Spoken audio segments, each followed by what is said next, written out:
ಯಾವುದೇ ಕೃಷಿಯಲ್ಲಾದ್ರೂ ಒಳ್ಳೆಯದು ಇದೆ, ಕೆಟ್ಟದ್ದು ಇದೆ. ಕೃಷಿಕರ ಅದನ್ನು ಅಳವಡಿಸುವ ಮೊದಲು, ಕೃಷಿ ಮಾಡುವ ಮೊದಲು ಎಲ್ಲವನ್ನು ಕೂಡ ತಿಳ್ಕೊಂಡ್ರೆ ಕೃಷಿಕರಿಗೆ ಒಳ್ಳೆಯದು.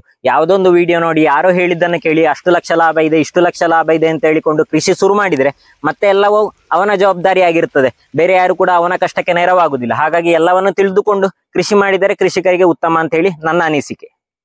ಬೇರೆ ಕೃಷಿಗಳಿಗೆ ಹೋಲಿಸಿದರೆ ಹಣ್ಣಿನ ಕೃಷಿಯಲ್ಲಿ ಒಳ್ಳೆಯದು ಉಂಟು, ಕೆಟ್ಟದು ಉಂಟು, ಅನುಕೂಲತೆಯೂ ಇದೆ, ಅನಾನುಕೂಲತೆಯೂ ಇದೆ. ಅದು ಜಾಸ್ತಿ ಅಂತ ಹೇಳಬಹುದು ಅಷ್ಟೇ.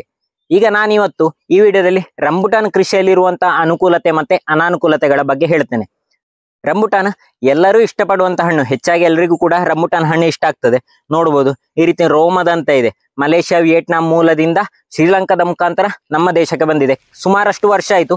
ಆದರೆ ಇತ್ತೀಚೆಗೆ ಒಂದು 10-15 ವರ್ಷದಿಂದ ನಮ್ಮಲ್ಲಿ ತುಂಬಾ ಫೇಮಸ್ ಆಗಿದೆ. ಈ ರಂಬುಟಾನ್ ಬೇಗ ಇಳುವರಿ ಕೊಡುವಂಥದ್ದು. ಹೆಚ್ಚಾಗಿ ನಾವು ಕಸಿ ಗಿಡವನ್ನು ಮಾಡೋದು ಒಳ್ಳೆಯದು. ಬೀಜದಿಂದ ಮಾಡಿದ ಗಿಡ ಆದ್ರೆ ಒಂದು 7ರಿಂದ 8 ವರ್ಷ ಬೇಕಾಗ್ತದೆ. ಕಸಿಯಿಂದ ಆದ್ರೆ 2 ವರ್ಷದಲ್ಲಿ ನಮ್ಗೆ ಹಣ್ಣು ಸಿಗ್ತದೆ. ತುಂಬಾ ವೆರೈಟಿ ಇದೆ. ರಂಬುಟಾನ್ ಗಿಡ ತುಂಬಾ ಹೆಚ್ಚು ಇಳುವರಿ ಕೊಡ್ತದೆ. ಸಾಧಾರಣ ಒಂದು 4ರಿಂದ 5 ವರ್ಷದ ಪ್ರಾಯದ ಗಿಡದಲ್ಲಿ 50 kgಗೂ ಅಧಿಕ ಇಳುವರಿ ಕೊಡ್ತದೆ. ಆನ್ ಎನ್ ಎವರೇಜ್ ಒಂದು ಎಕರೆಗೆ ಒಂದು ಗಿಡ 40 kg ಆದ್ರೂ ಕೊಡ್ತದೆ 4 ವರ್ಷದಲ್ಲಿ. ಒಂದು 10 ವರ್ಷ ಪ್ರಾಯದ ಗಿಡಗಳು 1 ಕ್ವಿಂಟಾಲಿಗೂ ಅಧಿಕ ಇಳುವರಿ ಕೊಡ್ತದೆ. ಆದ್ರೆ ನಾವು ಪ್ರೂನಿಂಗ್ ಮಾಡ್ತಾ ಇರ್ಬೇಕಾಗ್ತದೆ. ಬಿಸಿಲು ಜಾಸ್ತಿ ಬೇಕು. ಈ ರಂಬುಟಾನ್ ಗಿಡಗಳಿಗೆ ಹೆಚ್ಚೇನು ಚಾಕರಿ ಬೇಕಾಗುದಿಲ್ಲ. ಮಾಮೂಲಿ ಕೆಲಸದವರು ಸಾಕಾಗ್ತದೆ. ಇದು ಗೊಬ್ಬರ ಹಾಕುವಂಥದ್ದು, ನೀರು ಹಾಕುವಂಥದ್ದು ನಿಯಮಿತವಾಗಿ ಮಾಡಿ ಕಟಾವ್ ಆದ ನಂತರ ಪ್ರೂನಿಂಗ್ ಮಾಡ್ತಾ ಇರ್ಬೇಕಾಗ್ತದೆ. ರಂಬುಟಾನು ಉಪಬೆಳೆಯಾಗಿ ಮಾಡಲು ತುಂಬಾ ಸೂಕ್ತವಾದಂಥದ್ದು. ಕರಾವಳಿ ಪ್ರದೇಶದಲ್ಲಿ ಚೆನ್ನಾಗಿ ಬರ್ತದೆ. ಹೆಚ್ಚಾಗಿ ಅಡಿಕೆ, ತೆಂಗು ಮಾಡುವಂತ ಕೃಷಿಕರು ಜಾಗ ಇದ್ರೆ ಉಪಬೆಳೆಯಾಗಿ ರಂಬುಟಾನ್ ಕೃಷಿಯನ್ನು ಮಾಡಬಹುದು. ಒಳ್ಳೆಯ ಲಾಭ ಕೂಡ ಇದೆ. ಸಾಧಾರಣ ನಾವು ಮಾರುಕಟ್ಟೆಗೆ ಕೊಡುವಾಗ 300ರಿಂದ ಅಧಿಕವಾಗಿ ರೇಟ್ ಸಿಗ್ತದೆ. 1 kgಗೆ 250ರಿಂದ 300 ರೂಪಾಯಿ ಹೇಗೂ ಸಿಗ್ತದೆ ಆನ್ ಎನ್ ಅವರೇಜ್. ಅಷ್ಟಾಗುವಾಗ ಒಳ್ಳೆಯ ಲಾಭ ಇದೆ ಅಂತ ಹೇಳ್ಬೋದು. ಒಂದು ಗಿಡ ಸಾಧಾರಣ 50 kg ಅಷ್ಟು ಕೊಟ್ರೆ ಎಕರೆ ವಾರ ನೋಡುವಾಗ ತುಂಬಾ ಒಳ್ಳೆಯ ಲಾಭ ಇದೆ ಅಂತ ಹೇಳ್ಬೋದು. ಅದೇ ಅನಾನುಕೂಲತೆಗಳು ಕೂಡ ಇದೆ, ಹೇಳ್ತೇನೆ ನಾನು ಮುಂದೆ. ಅನುಕೂಲತೆ ಇದ್ದಾಗೆ ಇದಕ್ಕೂ ಕೆಲವು ಅನಾನುಕೂಲತೆಗಳು ಇದೆ. ಸಾಧಾರಣ 1 ಎಕರೆಗೆ ನಾವು 25 ಅಡಿಯಂತೆ ನಾವು ನಾಟಿ ಮಾಡ್ಬೇಕಾಗ್ತದೆ. ಅವತ್ತೆಲ್ಲ 15 ಅಡಿಗೊಂದರಂತೆ ನಾಟಿ ಮಾಡ್ತಾ ಇದ್ರು.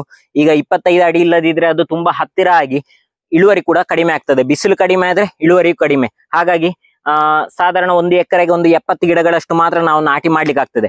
ಅಡಿಕೆ ಕಂಪೇರ್ ಮಾಡುವಾಗ ಇದು ತುಂಬಾ ಕಡಿಮೆ ನಿಲ್ತದೆ ಅಂತ ನಮ್ಗೆ ಅನಿಸ್ತದೆ. ಅಡಿಕೆ 1 ಎಕರೆಗೆ ಸಾಧಾರಣ 500 ಗಿಡ ನಿಂತ್ರೆ ಇದೊಂದು ಎಕರೆಗೆ ಕೇವಲ 70 ಗಿಡಗಳು. ಆದ್ರೆ ಶೇಕಡಾವಾರು ನಮ್ಗೆ ಲಾಭ ರಂಬುಟಾನ್ ಗಿಡದಲ್ಲೇ ಜಾಸ್ತಿ.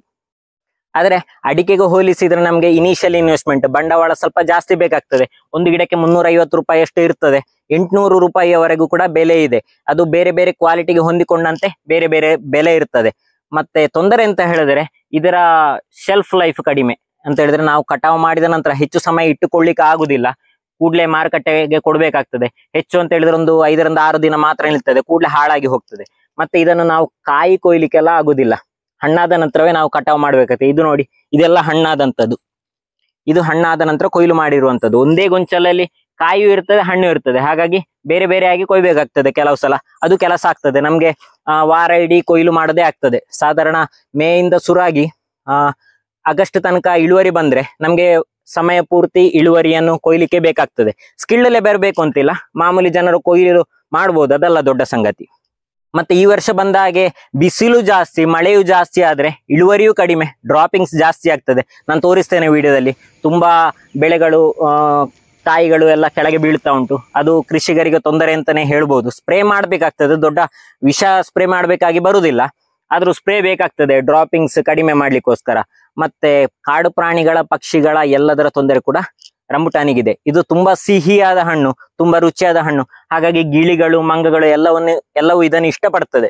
ಹಾಗಾಗಿ ತುಂಬಾ ತೊಂದರೆ ಇದ್ದ ಜಾಗದಲ್ಲಿ ಬಲೆ ಹಾಕ್ಬೇಕಾಗ್ತದೆ. ಮೀನಿನ ಬಲೆ ರೀತಿಯ ಬಲೆಗಳನ್ನು ಹಾಕ್ಬೇಕಾಗ್ತದೆ. ಕಾಡು ಪ್ರಾಣಿಗಳು ಒಳಗೆ ಬರದಾಗೆ, ಪಕ್ಷಿಗಳು ಒಳಗೆ ಬರದಾಗೆ. ಆದ್ರೂ ನಮ್ಗೆ ಬೇಗ ಲಾಭ ಸಿಗುವ ಕಾರಣ ದೊಡ್ಡ ಕಷ್ಟ ಆಗುದಿಲ್ಲ. ನಾವು ನಾಟಿ ಮಾಡಿ 1 ವರ್ಷದಲ್ಲೇ ಹೂ ಬರ್ಲಿಕ್ಕೆ ಸ್ಟಾರ್ಟ್ ಆಗ್ತದೆ.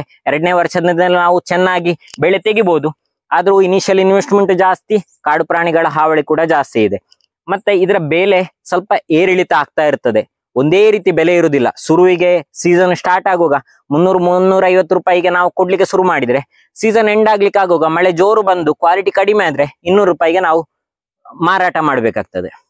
ಈ ವರ್ಷ ಹವಾಮಾನ ವೈಪರೀತ್ಯ ತುಂಬಾ ಇದ್ದ ಕಾರಣ ತುಂಬಾ ಸ್ಟೆಪ್ ಆಗಿ ಹೂ ಬಿಟ್ಟಿದೆ. ಒಂದೇ ಸಮಯಕ್ಕೆಲ್ಲವೂ ಹೂ ಬಿಡ್ಲಿಲ್ಲ. ಶುರುವಿಗೆ ಹೂ ಬಿಟ್ಟು ಹಣ್ಣಾದ ನಂತರ ಪುನಃ ಹೂ ಬಿಟ್ಟಿದೆ. ಹಾಗಾಗಿ ಗಿಡದಲ್ಲಿ ಹೂವು ಇದೆ, ಕಾಯಿಗಳು ಇರ್ತದೆ, ಮಿಡಿಯೂ ಇದೆ, ಹಣ್ಣು ಇದೆ. ಹಾಗಾಗಿ ಕೆಲಸ ಕೂಡ ಜಾಸ್ತಿ ಆಗ್ತದೆ, ಡ್ರಾಪಿಂಗ್ಸ್ ಜಾಸ್ತಿ ಇದೆ, ನಷ್ಟ ಕೂಡ ಜಾಸ್ತಿ ಇದೆ. ತುಂಬಾ ಇಳುವರಿಯೂ ಬಂದಿದೆ.